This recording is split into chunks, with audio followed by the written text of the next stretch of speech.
Ad Agrigento una messa per tutte le vittime del coronavirus, a richiederla l'Ordine dei Medici. Rapina, armato per ben 2 volte lo stesso supermercato. Ad Aragona scoperto un magazzino dove si smontavano motorini rubati. Belen d'Agrigento lancia un appello a Musumeci, stop alle esercitazioni militari a Drasi, sì alla riserva. Si è concluso Blue Sea Land, convegno milite ignoto al Circolo Empedocleo che presenta anche la nuova stagione di appuntamenti, sopralluogo per ammodernare l'Esseneto.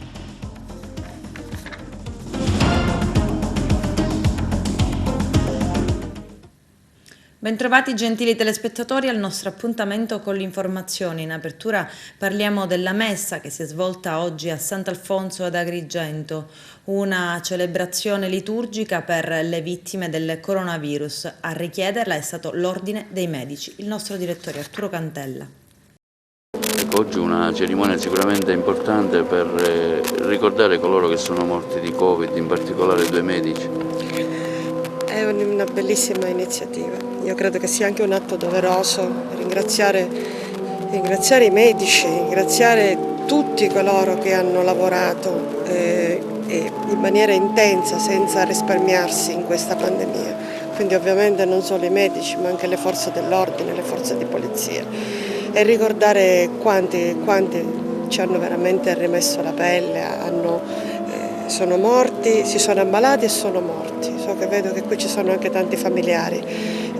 Sono morti per un servizio incondizionato, svolto in un momento difficilissimo in cui abbiamo affrontato questa emergenza all'inizio veramente senza armi. Poi per fortuna la situazione è migliorata. Ecco, speriamo di non dover piangere più morti. Grazie comunque anche all'Ordine dei Medici perché è veramente un'iniziativa lodevole che ho ritenuto di condividere con la mia partecipazione. Come mai questa iniziativa? L'iniziativa era nella settimana dei defunti, ricordare tutti i 352 defunti per Covid, tra cui 2 nostri colleghi, Roberto Cacioppo e Lorenzo Vella. Come si svolgerà la manifestazione? Sì, Sua Eccellenza l'Arcivescovo celebrerà una Santa Messa per tutti i defunti di Covid in presenza nostra delle istituzioni, del governo, delle istituzioni. Operatori nella sanità, medici, infermieri e tutti quelli che collaborano alla cura della salute pubblica, che in questo anno e mezzo, in questo tempo, proprio anche a motivo del loro servizio, della loro prossimità negli ambienti ospedalieri, hanno superato quella soglia che chiamiamo morte, ma quella soglia che ci introduce alla pienezza della vita. E lo facciamo oggi, 5 novembre, siamo nell'ottavario dei morti, ma siamo anche insieme, mi piace dire così, siamo anche insieme alla memoria di tutti i santi delle chiese di Sicilia, memoria liturgica che ricorre proprio oggi. E siamo una compagnia, perché quando noi celebriamo, soprattutto quando celebriamo la Santa Messa, l'Eucaristia, sempre lo facciamo insieme alla Gerusalemme nuova, cioè a quei fratelli e quelle sorelle che sono morti, così diciamo. Stentiamo a usare un altro vocabolo, ma che nella fede dovremmo dire sono nati al cielo. E quando noi ci raduniamo in assemblea eucaristica, credo in particolare, noi celebriamo con loro, direi in una sorta di contemporaneità. Qualcuno dice che quando si celebra l'Eucaristia il diaframma che separa la Chiesa terrena, quindi noi, dalla Chiesa celeste, da Gerusalemme Nuova, si fa più sottile.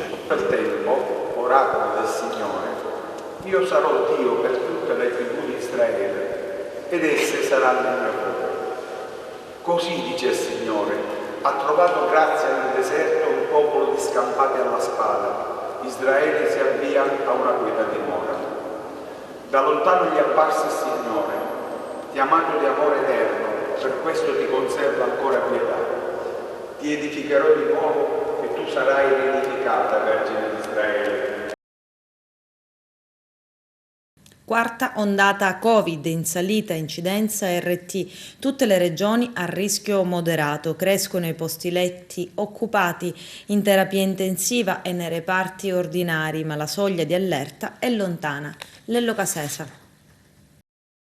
Torna leggermente a crescere nel paese l'epidemia nelle ultime settimane. Dopo oltre 2 mesi l'RT dei casi sintomatici è tornato sopra l'1,15 e ci fa comprendere come l'epidemia è tornata a salire soprattutto per quanto riguarda i nuovi infetti. È opportuno leggere infatti i dati sull'aumento dei casi settimanali e sull'occupazione dei posti letto in terapia intensiva per spiegare come sia in arrivo purtroppo un'altra ondata già sottolineata dalla cabina di regia dell'Istituto Superiore di Sanità e del Ministero alla Salute. I dati più alti sono quelli della provincia di Bolzano a causa delle numerose manifestazioni dei Novax e del Friuli Venezia Giulia. La cabina di regia spiega che l'RT ospedaliero è di 1,12, infatti i ricoveri sono in crescita, soprattutto quelli ordinari che passano da un 4,5 a un 5,3 di occupazione dei letti da parte dei malati Covid, mentre le intensive passano da un 3,7 a un 4%. Se fossero ancora validi i vecchi indicatori, buona parte dell'Italia, 12 regioni e le 2 province autonome, sarebbe in giallo e 2 regioni, Umbria e Puglia, in arancione. L'RT è sopra l'1 quasi ovunque, solo in Basilicata, Marche, Molise, Sardegna e Valle d'Aosta sono sotto l'1. Come detto però il sistema è cambiato e la vaccinazione ha ridotto il numero dei casi, anche dei casi gravi da ricovero. Visto che l'RT misura i sintomatici, non è più considerato un indicatore efficace per stabilire in che colore mettere una regione. Lutto nel mondo del sindacato e del lavoro nell'Agrigentino. È morto il già segretario provinciale della CGIL Piero Mangione. L'attuale segretario generale della Confederazione Alfonso Buscemi lo ricorda così. Ha saputo dirigere il sindacato con coraggio, intestandosi battaglie sindacali difficili e pubblicamente con denunce precise e circostanziate. Educato, gentile e sempre disponibile con tutti. Ai giovani che volevano fare la rivoluzione in un solo giorno era solito dire ghiaccio in testa. La sua malattia coincide con la mia elezione a segretario generale CGIL di Agrigento e questo fatto mi ha privato di un punto di riferimento che avrebbe potuto insegnarmi tanto in un momento particolarmente difficile, conclude Buscemi. 2 rapine a mano armata nell'arco di un mese compiute all'interno dello stesso supermercato di Favara e l'accusa contestata a un 41enne, Arturo Cantella. I carabinieri di Favara hanno scoperto l'autore di alcune rapine che venivano effettuate presso il solito supermercato, il Sisa di Largo Cicchillo, da un rapinatore di Favara. Si tratta di Antonio Palumbo, di 41 anni, che è stato posto ai domiciliari con braccialetto elettronico. I carabinieri hanno ritrovato e inviato al RIS di Messina anche il camicione azzurro usato per mettere a segno i colpi al supermercato. Il Palumbo era solito uscire da casa con un abito, poi si andava a cambiare in un posto fuori città che usava per non farsi vedere con gli stessi abiti e dopo la rapina andava a rifornirsi di droga. I carabinieri, attraverso indagini laboriose, pazienti e riscontri dei cittadini e della cassiera che ha fornito informazioni preziose e alle videocamere, sono riusciti a individuarlo e a trarlo immediatamente in arresto. Scoperto anche un piccolo arsenale di pistole con cui faceva le rapine. I carabinieri del RIS stanno attestando se le stesse siano state usate anche per altri fini. Stamani la conferenza stampa al comando provinciale dei carabinieri. Questa mattina abbiamo arrestato un soggetto pregiudicato di Favara che a maggio e giugno del 2020 aveva commesso 2 rapine presso un esercizio commerciale, un supermercato di Favara.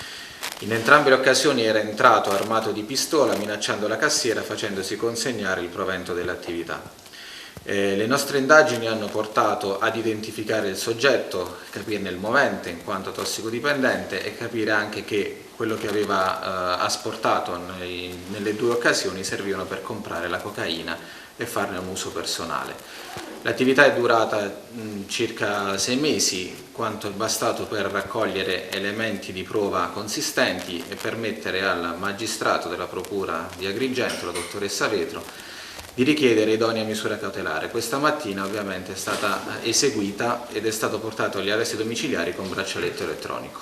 Qualche dettaglio sull'attività investigativa che il RIS di Messina ha fatto e gli riscontri che ha avuto?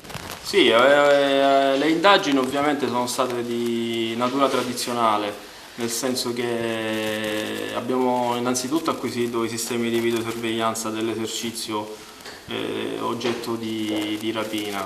Questo ci ha consentito di raccogliere i primi elementi utili all'identificazione del soggetto, che è un favarese, un quarantenne già sospettato di aver compiuto in passato altre rapine e che utilizzava un modus operandi utile ad eludere le indagini, perché nella sostanza si recava nei luoghi della rapina scambiando i mezzi di trasporto e l'abbigliamento, in modo tale che al suo rientro presso l'abitazione dove vive e dove prontamente ci recavamo per effettuare dei controlli e delle perquisizioni, non raccoglievamo un diretto riscontro circa la rapina poco prima effettuata.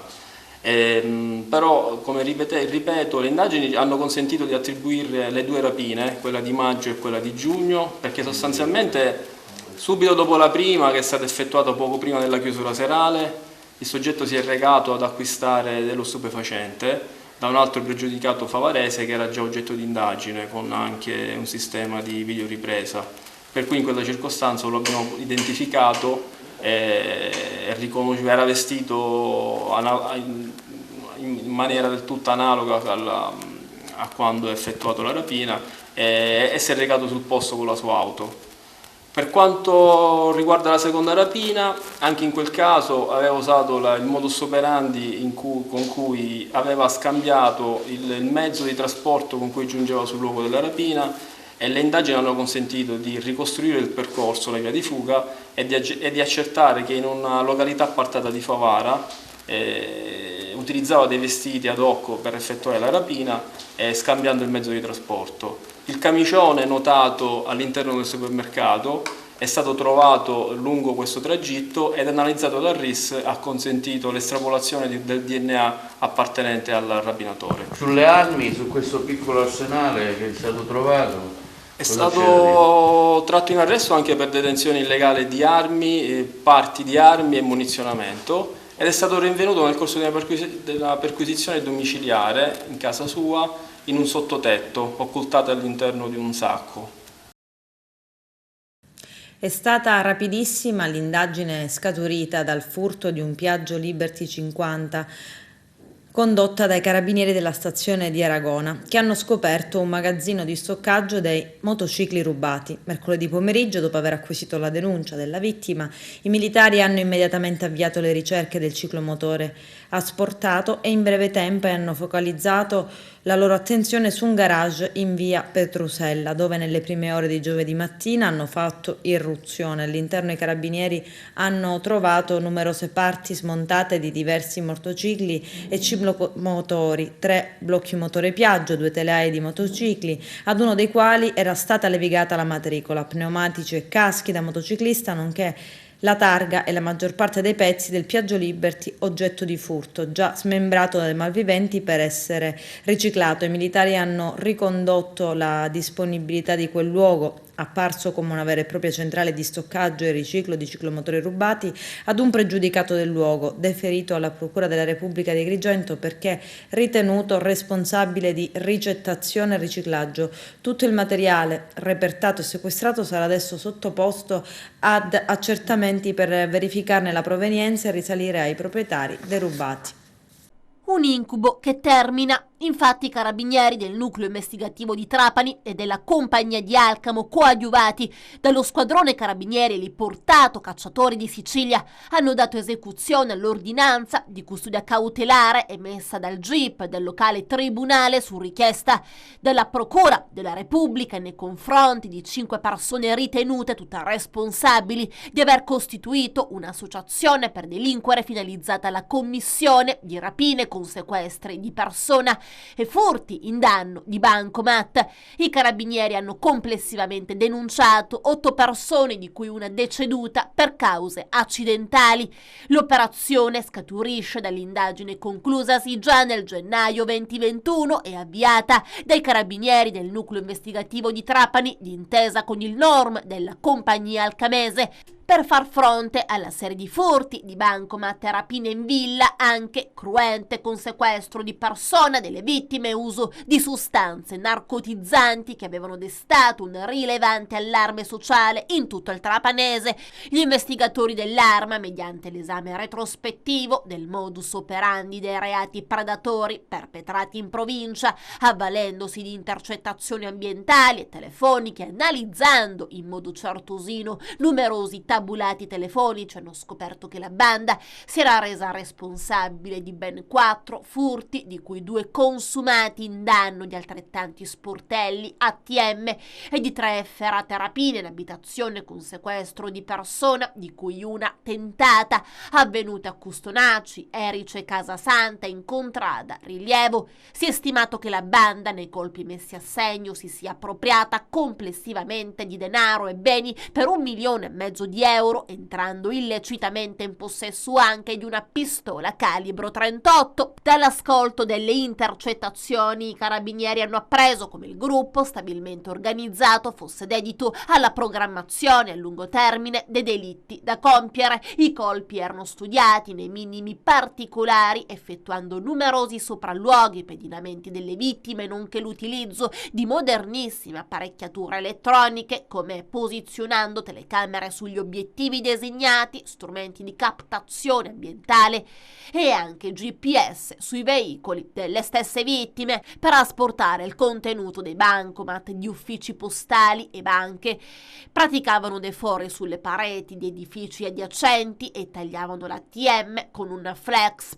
Oltre ai colpi eseguiti o sfumati per piccoli inconvenienti tecnici, i componenti della banda criminale discutevano giornalmente di nuovi obiettivi e di come compiere le loro azioni delittuose. I gravi, precisi e concordanti indizi raccolti dai militari dell'Arma, pienamente condivisi dalla competente autorità giudiziaria, hanno permesso l'odierna operazione, che si è conclusa con l'arresto di 4 persone, 3 in carcere e 1 ai domiciliari, l'applicazione dell'obbligo di dimora a carico di un ulteriore componente della banda criminale, nonché l'esecuzione di decreti di perquisizione a carico di altri 2 indagati. Belen e i suoi fratelli a Punta Bianca. Durante le esercitazioni militari loro posano per la pubblicità della nuova linea di famiglia. Moda e guerra al poligono di Tiro, candidato ad essere riserva. La nota showgirl, affascinata dalla Marna Bianca agrigentina, ha anche lanciato un appello al presidente della regione, Nello Musumeci, sposando la battaglia di Mare Amico: basta giocare alla guerra, spazio alla bellezza. Vediamo. La famiglia Rodriguez, con in testa Belen, scelgono la città di Agrigento per presentare il loro nuovo brand.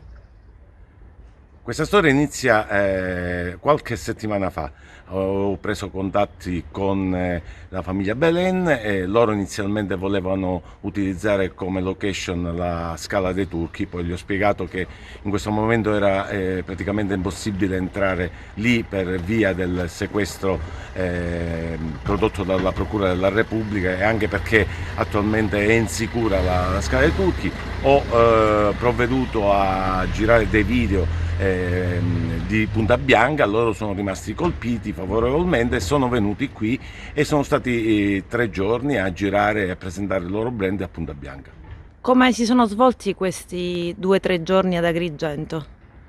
Il tempo non è stato dei migliori, però hanno cercato di utilizzare al meglio i lunghi periodi di luce e di soleggiamento. Punta Bianca è un luogo poco conosciuto che Belen ha avuto modo di apprezzare, ma lei per prima ha avuto delle difficoltà nell'entrare a Punta Bianca perché comunque lì vicino c'è il luogo delle esercitazioni militari. Questo lo sapevamo, infatti abbiamo previsto tutto. Io devo ringraziare i carabinieri che ci hanno dato una grande mano aiuto, tutti gli amici con le jeep che hanno aiutato la troupe a recarsi sui luoghi, ma ci sono stati dei problemi di passaggio perché c'erano le esercitazioni in corso. Infatti la stessa Belen ha fatto rilevare questo, ha fatto vedere le esercitazioni in corso e ha fatto pure la battuta: non sparatemi, io sono qui per lavorare. Però è rimasta soddisfatta dei luoghi della location, a tal punto che ha ritenuto di dover fare un post su Instagram chiedendo al presidente Musumeci di istituire questa cognata riserva. In questo momento tutti dobbiamo lavorare per questo, per l'istituzione della riserva e per mandare via i militari. 63 anni di esercitazioni hanno prodotto dei danni incommensurabili per quell'area. Che risvolti potrebbe avere adesso questa vicenda? Questa vicenda avrà dei risvolti di pubblicità per Agrigento, pubblicità per i luoghi, e certamente qualcuno si dovrà mettere la mano sulla coscienza per quel poco che ha fatto in questi lunghi anni. La richiesta della riserva giace nei cassetti polverosi dell'assessorato regionale territorio e ambiente da ben 25 anni e da 63 anni l'esercito distrugge quei luoghi con delle esercitazioni anacronistiche. Tutto questo deve finire e la riserva deve essere istituita. La nostra industria, la nostra unica industria è quella del turismo, la dobbiamo sfruttare tutti. Pesca concluso il Blusea Land, bilancio positivo a Mazara del Vallo, delegazioni da tutti i paesi del Mediterraneo. Il servizio del nostro direttore Arturo Cantella.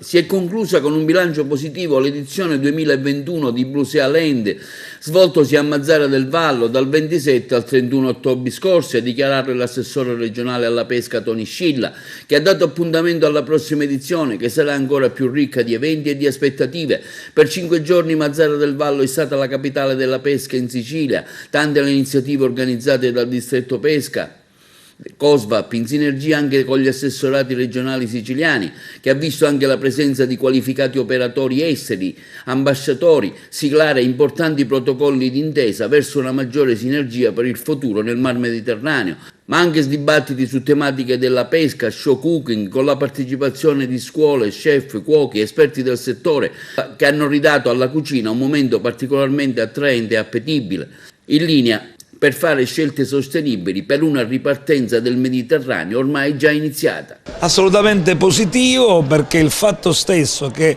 siamo riusciti a fare la manifestazione, a svolgere la manifestazione in presenza, secondo me è un fatto straordinario. Oggi magari non lo sembra, ma quando si iniziò a parlarne eravamo in piena pandemia. Ora serve sicuramente rilanciarlo bene, rilanciarlo meglio, sicuramente ci sono delle cose da aggiustare, è evidente, soprattutto mi riferisco al coinvolgimento della città, della regione, per fare anche un momento di interscambi, e quindi sicuramente il bilancio è positivo, abbiamo rimesso il percorso in moto ed è stato utile ed è utile per fare, dopo questo momento di bilancio preventivo, come dicevo poco fa in conferenza stampa, un momento anche di sintesi per essere con intelligenza, realisti, e capire dove poter intervenire per fare in modo che questa manifestazione, che ormai è un brand internazionale, possa davvero continuare a svilupparsi per dare il giusto sostegno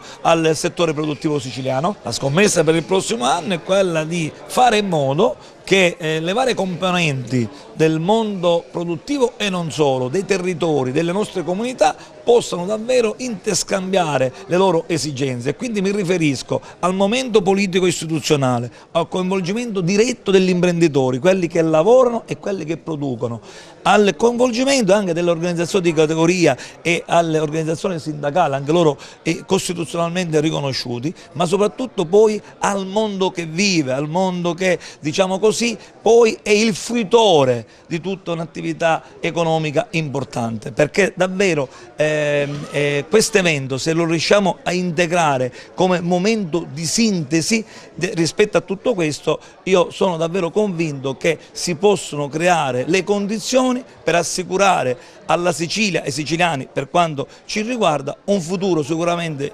prosperoso e un futuro che può consentire, diciamo così, alle future generazioni di potersi realizzare, di poter realizzare i propri sogni in Sicilia. L'obiettivo è che ogni giovane che lascia la Sicilia lo deve lasciare per scelta, non più perché obbligato a farlo da condizioni economiche che giustamente non ne consentano la realizzazione dei propri sogni e dei propri desideri. Non è stato l'assessore Scilla, il Dipartimento Pesca, diciamo, l'unico interlocutore, assolutamente è un impegno del governo, ripeto, il governatore, l'onorevole Musumeci, ci teneva davvero tanto, non è retorica, non è la solita frase fatta, ma comprendete quello che è successo nei giorni precedenti nella Sicilia orientale, e quindi ci sono delle priorità ed era giusto che il Presidente fosse lì a dirigere l'operazione rispetto anche, diciamo, la conduzione con la protezione civile, con il mondo del volontariato, con i vigili del fuoco, perché lì c'era un momento di grave, diciamo, calamità. Ma era presente a Mazara anche l'assessore Turano, l'assessorato diciamo, alle attività produttive, l'assessorato ai beni culturali con Samonà. Un altro elemento fondamentale per dare un futuro migliore alla Sicilia è, diciamo, l'utilizzo vero di tutto quel patrimonio archeologico, storico, monumentale che esiste nel canale di Sicilia. Non ricordate, ci ricordo a me stesso che il Satiro, quella strada meravigliosa che diciamo, ha contribuito, ma contribuirà anche al futuro ancora di più a rilanciare la nostra città, è stata pescata da un'imbarcazione nel canale di Sicilia, quindi questo momento di cultura abbinata all'agroalimentare, quindi cultura, cibo, territorio, questo è il nostro tesoro. Noi dobbiamo essere imprenditori di tutto questo e quindi la Sicilia, il governo regionale Musumeci è stato presente diciamo, in blocco, c'è stata anche la presenza dell'assessore Lagalla rispetto ai temi della formazione del lavoro applicata anche in settori importanti quali potrebbero essere appunto i pescatori, gli agricoltori, l'intervento dell'assessore Razza, l'intervento dell'assessore Armao. Voglio ringraziare quindi i due dirigenti più impegnati, a Pulizia, a Cimino. Quindi l'impegno è complessivo del governo della regione, quindi davvero approfitto anche di questo momento per ringraziare tutti i miei colleghi che insieme a me hanno voluto e hanno dato quel contributo, ripeto, per raggiungere l'obiettivo che serviva dopo il momento dello stop dovuto alla pandemia, rimettere in moto il Bluesealand che rischiava altrimenti di essere, diciamo così, non voglio dire morire, ma di rallentare un po' la propria opera. Noi questo l'abbiamo assolutamente diciamo, non consentito e anzi devo dire che con soddisfazione abbiamo rimesso in moto un percorso che negli anni a venire sarà sicuramente migliorato e potrà garantire dei risultati, degli obiettivi ancora più importanti. Circa 1000 migranti sono stati soccorsi da 2 navi umanitarie delle ONG del Mediterraneo centrale. Malta ha negato il proprio soccorso in termini di accoglienza. Il ministro dell'Interno, Luciana Lamorgese, punta il dito contro l'indifferenza dell'Europa nel prestare sostegno all'Italia. Resta così la Sicilia, con in primis Lampedusa, porto d'accoglienza. Il servizio di Lello Casesa. Lo scirocco di questi ultimi giorni, la temperatura mite e il mare calmo sono gli elementi principali per gli scafisti che hanno riempito le loro imbarcazioni di migranti verso la Sicilia nelle ultime ore. Ore di estrema difficoltà per gli operatori delle forze dell'ordine e delle ONG che hanno continuato a svolgere un lavoro importante nella difesa della vita delle persone e dei diritti umani. Sono più di 1000 infatti i migranti recuperati da imbarcazioni in difficoltà e trasbordati su 2 navi umanitarie a Lampedusa in attesa di attracco e di un porto sicuro. Nella notte l'intervento di salvataggio di 400 migranti trovati su un'imbarcazione a 2 piani di legno alla deriva in zona SAR maltese. Malta ha ignorato le segnalazioni di aiuto arrivate dall'Armphone, ha denunciato la ONG. A bordo della nave si trovavano oltre 400 persone soccorse nei giorni scorsi. Aiuti e cibo alla nave sono giunti anche dalla Ocean Viking di OSS Mediterranee che trasporta altre 245 persone salvate in mare. A lamentare la solitudine del governo italiano è il ministro dell'Interno Luciana Lamorgese di fronte alla costante pressione migratoria dal Nord Africa. È giusto, spiega, che si salvino, ma è ingiusto che siamo solo noi a farlo. Non può essere un carico che deve essere soltanto il paese di primo approdo. Lamorgese ha anche sottolineato dell'afflusso controllato con un protocollo d'intesa con Farnesina, CEI, Sant'Egidio e varie ONG per l'apertura di corridoi umanitari che porteranno in Italia 1.200 afghani fuggiti in paesi vicini come il Pakistan e l'Iran. Il presidente dell'ANCI Sicilia, Leoluca Orlando, dell'Associazione dei Comuni, interviene a seguito della manifestazione di protesto a Roma lo scorso 3 novembre dei sindaci siciliani, preda del collasso finanziario degli enti amministrati e impossibilitati ad approvare i bilanci entro il 31 dicembre. Orlando afferma si sta studiando un'ipotesi normativa che serva a far comprendere all'opinione pubblica nazionale che i comuni siciliani sono le vittime della mancata attuazione dello Statuto siciliano. Quella speciale autonomia che doveva servire allo sviluppo della Sicilia ha finito per emarginare i comuni siciliani rispetto agli altri comuni d'Italia. Adesso c'è la pubblicità, a tra poco vi aspetto. Ieri 4 novembre, giorno dell'Unità d'Italia e delle Forze Armate ad Agrigento, appuntamento tematico dal titolo Milite ignoto. Si racconta la storia del soldato caduto in guerra non identificato, seppellito all'altare della pace di Roma 100 anni fa, un simbolo del rifiuto alla guerra. Arturo Cantella. Dottore Cilona, oggi un convegno sul tema Milite ignoto 1921-2021, proprio oggi, giorno dell'Unità d'Italia, in cui si commemora il Milite ignoto. È un momento suggestivo e molto doloroso, perché ricordiamo il gesto di una madre che ha dovuto scegliere tra 11 salme un corpo per essere poi portato a Roma e diventare il Milite ignoto. Noi abbiamo avuto così l'iniziativa di raccontare parte della storia, il sacrificio dei tanti caduti e soprattutto il gesto di questa grande madre che è rimasta nei cuori di tutti gli italiani, perché è una signora di Trieste e che aveva dato tanto alla patria. Il 4 novembre è una giornata importantissima per l'Italia che riconquista uno spazio quasi dimenticato. Ancora di più riconquista spazio la figura del Milite ignoto, ma dobbiamo aggiungere che arricchisce questa ricorrenza così importante la figura della mamma del Milite ignoto, che rappresenta la mamma, le mamme di tutti quei ragazzi che non hanno più fatto ritorno a casa. Poi c'è da dire anche l'importanza della ricorrenza come festa delle Forze Armate, a pensare quanti militari si sono spesi, sono tornati invalidi, sono morti per una guerra che poi in fondo era una guerra tra fratelli. E oggi è un giorno importante appunto perché bisogna ricordare che la guerra porta solo male e tristezza. Meno male comunque che i popoli si sono ravveduti e oggi viviamo in una Europa cosciente che con le guerre non si ottiene niente, con l'unità si può crescere tanto. Sì, oggi sono qui per relazionare sulla struttura del Milite ignoto, perché è vero, parliamo sempre della giornata dedicata al Milite ignoto, ma non si parla mai per esempio quando fu costruito il Vittoriano, perché fu costruito e cosa lo ispirò. E tutte le varie disavventure nella realizzazione di questa opera che stravolse completamente la struttura e l'urbanistica, il tessuto viario di Roma. Questa sera è una serata importante perché ci induce alla riflessione, alla meditazione e soprattutto alla memoria e alla consapevolezza, perché quello che è accaduto 100 anni fa, quello che è accaduto con la Prima Guerra Mondiale e poi con la Seconda Guerra Mondiale non accada mai più. Oggi noi ricordiamo il Milite ignoto.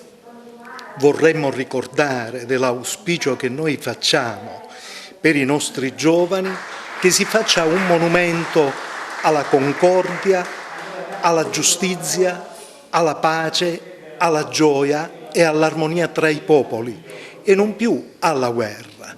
Noi vorremmo che quel dettato contenuto nell'articolo 11 della Costituzione, l'Italia ripudia la guerra come strumento di offesa, venga applicato veramente, che diventi realtà.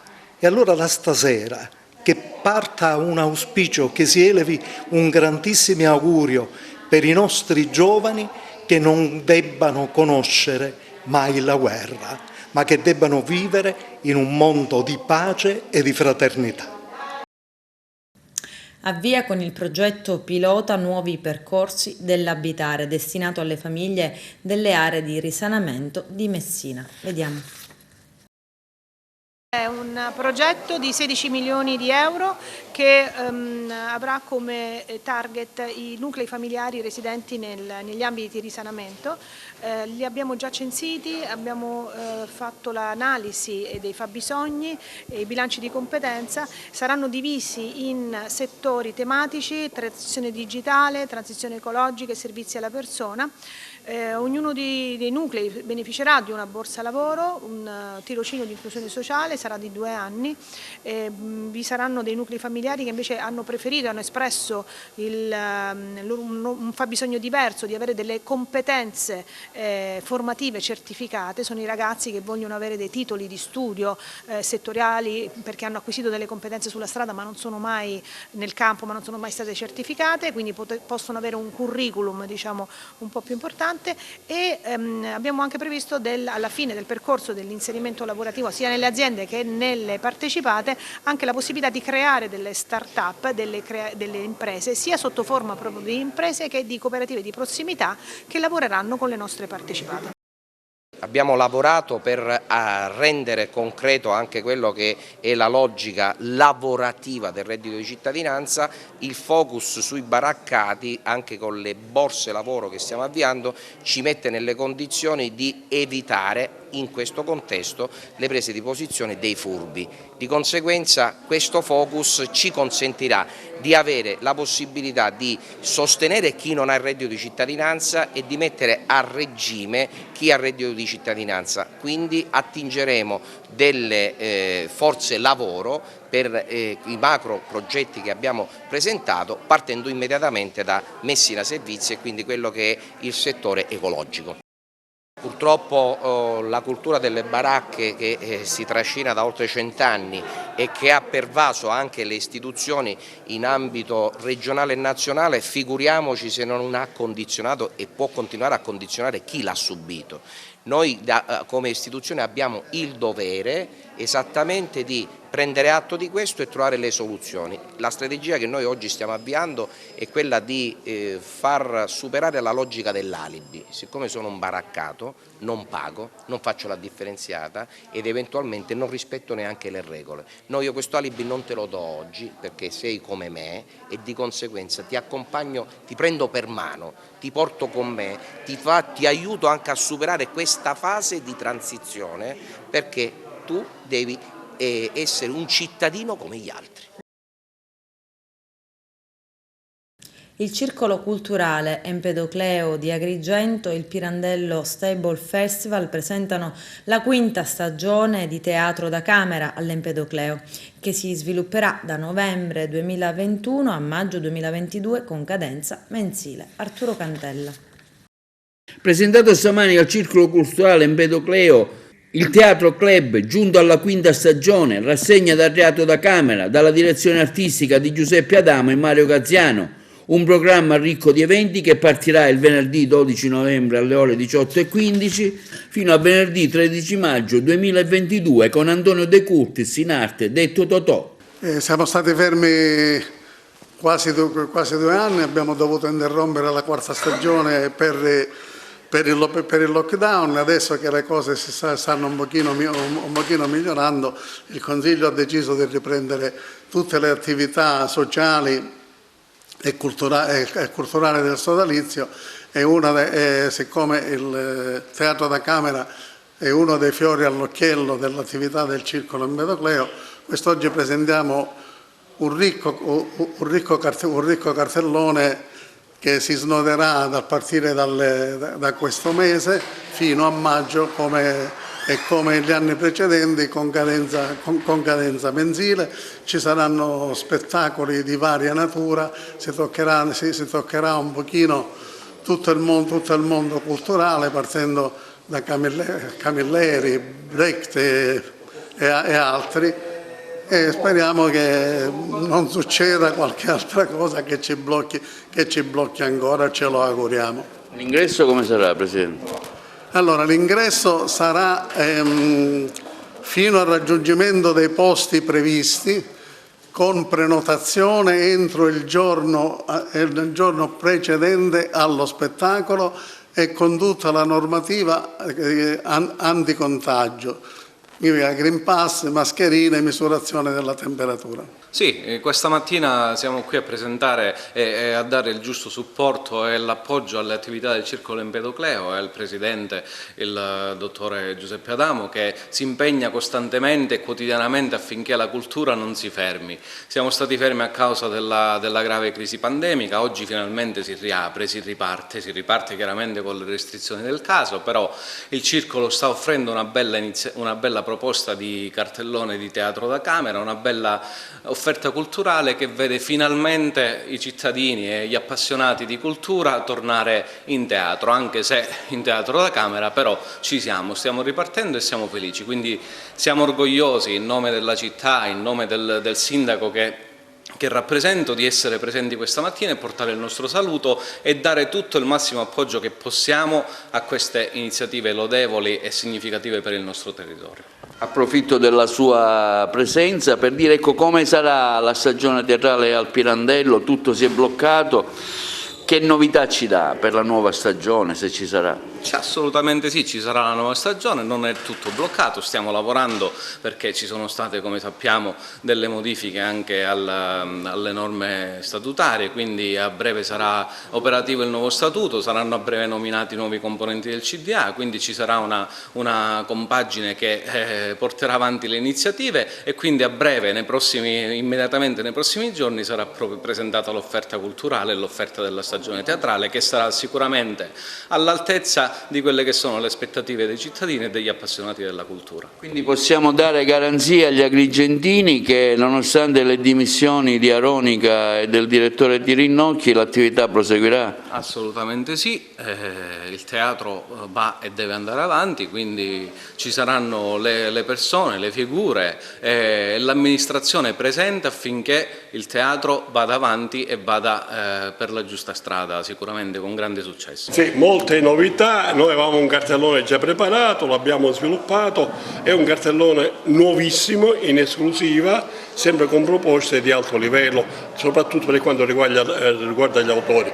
Intanto Camilleri sicuramente, Jean Cocteau e poi anche uno spettacolo con i testi di Antonio De Curtis, proposto da Lillo D'Aleo e anche ancora De Benedetti, Rodari, insomma è un cartellone che ha molte cose dentro, molti spettacoli teatrali, alcuni spettacoli a composizione, un omaggio alla grande letteratura drammaturgica italiana e anche internazionale su uno spazio ridotto che è lo spazio del nostro teatro da camera. Naturalmente un ringraziamento a tutti gli operatori televisivi, a TVA che è sempre presente nelle nostre iniziative. Grazie veramente. Per me è un grande piacere da tanti anni, dal 2007 fino ad oggi, un periodo davvero lungo e soprattutto di grande continuità, essere presente nel contesto del Pirandello Stable Festival di Mario Gazziano, che è un festival molto importante a livello territoriale, nazionale, adesso anche internazionale,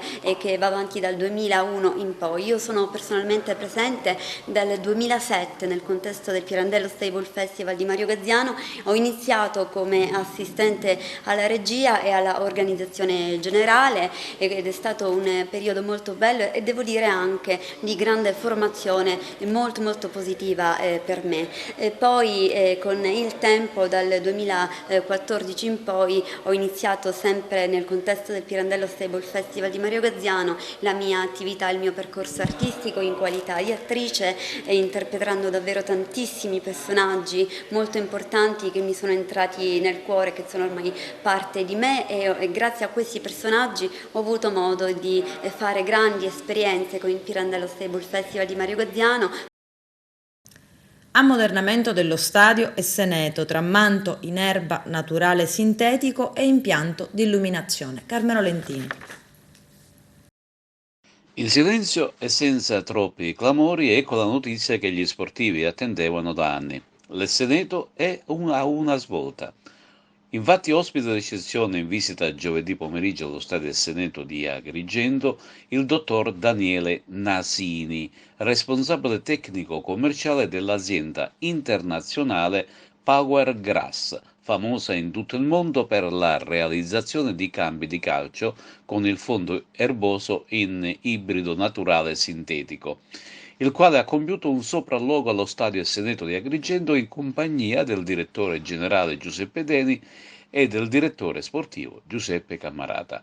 È un primo passo per uno dei principali obiettivi della nuova società biancazzurra, quello di ammodernare l'impianto sportivo e dotarlo anche dell'illuminazione. Il dottor Daniele Nasini è rimasto favorevolmente colpito dalla struttura nel cuore della città di Agrigento e prossimamente, insieme ai massimi dirigenti biancazzurri, incontrerà l'amministrazione comunale di Agrigento, il sindaco Franco Miccichè, l'assessore allo sport Costantino Ciulla, per iniziare a discutere del progetto.